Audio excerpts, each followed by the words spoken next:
Hello, this is Golden Helmet, and today I want to talk with you about villager workstation pods for iron golem farms in Minecraft Bedrock 1.16.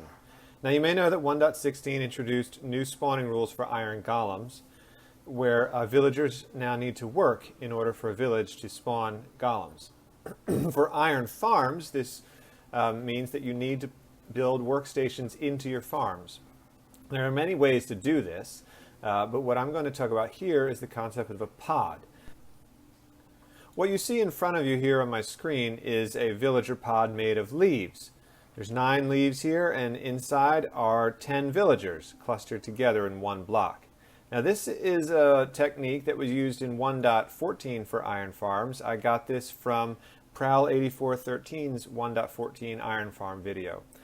My son then came up with the idea of just changing out the leaves with workstation blocks to create a workstation pod so that he would not need to make any other radical changes to his iron farm when he upgraded to 1.16. And so here you can see a basic pod. There are 9 workstations, 10 villagers inside, and they have spawned an iron golem here in this farm. Now, the basic workstation pod that you see here has some limitations. For one thing, only 9 villagers can work at it. If you were to put another workstation right here over the top, it would be out of range of the villagers standing in there. There are a couple things you can do to work around that. You can put a trap door on top of the bottom workstation, which will still allow the villagers to work on the bottom workstation, but then also make them close enough to the top one. And I'll show that a little later in this video in another example. Another thing you could do with this pod is to push a workstation down inside. Now it needs to be a workstation that's not a solid block like this cauldron here, and because if you push a solid block like one of these fletching tables, of course the villagers would suffocate. But you can put a non-solid block or non-full block down there like this, and now you have a pod of 10 workstations, which is enough to spawn 1 iron golem at a time, and we've got a working iron farm layout here. Now, one of the other limitations of the basic pod that you can see is that the villagers tend to spread out to each corner. Putting a cauldron or a composter around their heads like this does keep them a bit more compact. But they still are able to spread apart from each other, and that can, over time, cause some villagers to not be able to reach the workstation. If they get stuck in a corner that's on an opposite side from their workstation, they won't be able to see it, it seems, through the villagers that are closer to it. So while this 10 villager pod here works, it is not the most stable design. Another option for pods is to tile them, and this was innovated by Groova Guy. You can see a layout like this in his iron farm video. What he did is put trap doors vertically in between tiled pods. So here we have 20 villagers. We've got 1, 2, 3, 4, 5, 6, 7, and 5 and 7. Actually, there may be 6 in one of these because I think I have this farm set up for 2 golems with 20 villagers. But in any case, you can see how the tiling works here, and you can tile together as many of these as you want.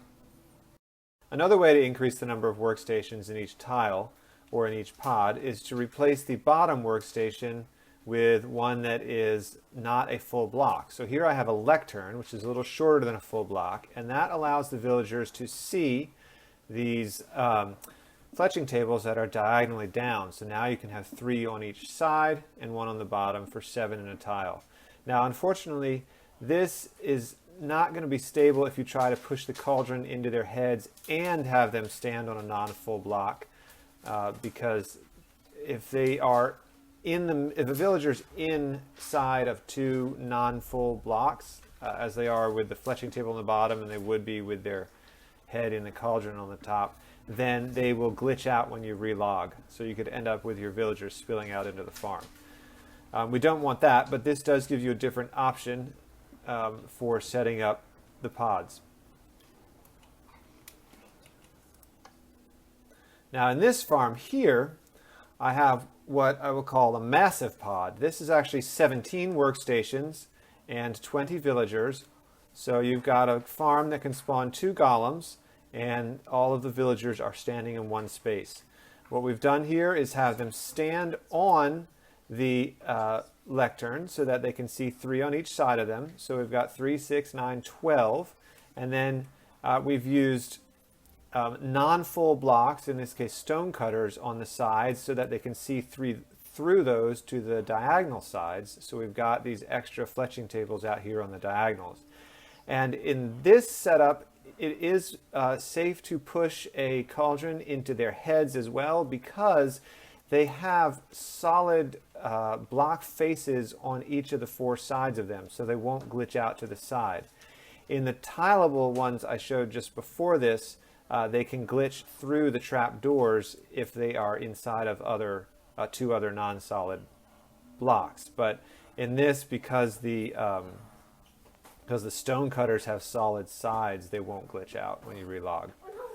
Now, unfortunately, the massive layout, although it's convenient, is not the most reliable, because it only provides 17 accessible workstations for 20 villagers. So it can only handle 2 of them losing their access by being pushed into the wrong diagonal, and then that could break the farm. So I don't actually recommend using this, but I'm showing this to give you an idea of the possibilities for laying out. You could perhaps build something like this with pods just on 3 out of these 8 possible sides, counting the diagonals, if you needed them laid out in that way. Now, the final setup I want to show you is to actually have the pods underneath the farm. Here's an iron farm with 2 layers, the beds at the center, and an iron golem is spawned on the top, as you can see, but the villagers are underneath. Now, this was an idea that was shared by Maladjusted Platypus in a build he was, or she, I'm not sure, was making. And what we've done here is use the trapdoor on top of the bottom workstation, and I've used a lectern there just so that you can see through it to see the trapdoor. But standing on the trapdoor, the villagers are able to work at that bottom station as well as work at these stations that their heads just barely clip into. But the trapdoor does not push them up high enough that they will suffocate in those fletching tables. And then you can make, as long as those workstations are full blocks, you can make them actually part of the floor of your iron farm if you so choose. And so this is another massive layout, but positioned underneath the farm. Now, I want to address a question about these pods, which is, do the villagers delink from their beds because they're not able to access their beds? One of the ways that villagers that iron farms have been kept stable is to put villagers in water, because that prevents them from delinking from their beds at night. While studying the pod concept, I've also found that villagers will not delink from their beds if they're in a pod. And in fact, it seems that it's not being in water per se, but it's being prevented from pathfinding over land toward their bed that actually prevents them from delinking. If you were to spawn a villager with 1 block in between it and its bed, and in a hallway where it could only walk away from its bed, and then observe it at nighttime, you would not see it delink until it had walked away from its bed and then attempted to walk back toward its bed. So it's pathing toward the bed and failing that actually triggers them to delink. So over here I have set up a villager in water and a villager in a minecart. And now I'm going to make a 3rd villager here on top of this fletching table. And all 3 of these villagers are safe from delinking from their beds because they cannot path toward their beds. Now, the villager in the water, if there was a clear channel of water, he would attempt to move through the water toward the bed. And you can see him moving in the direction of the bed right there. But that, for some reason, does not trigger him to delink. It's only when they fail pathfinding over land moving toward the bed that they will actually delink. So the pods are stable in terms of the linkages to the beds in the iron farm. The only thing you need to be concerned about, as I've already mentioned, is the villagers within each pod being stuck in the corners. And so for that reason, the tileable pods are the most stable. It's probably a good idea to use a few pods rather than sticking all the villagers in one.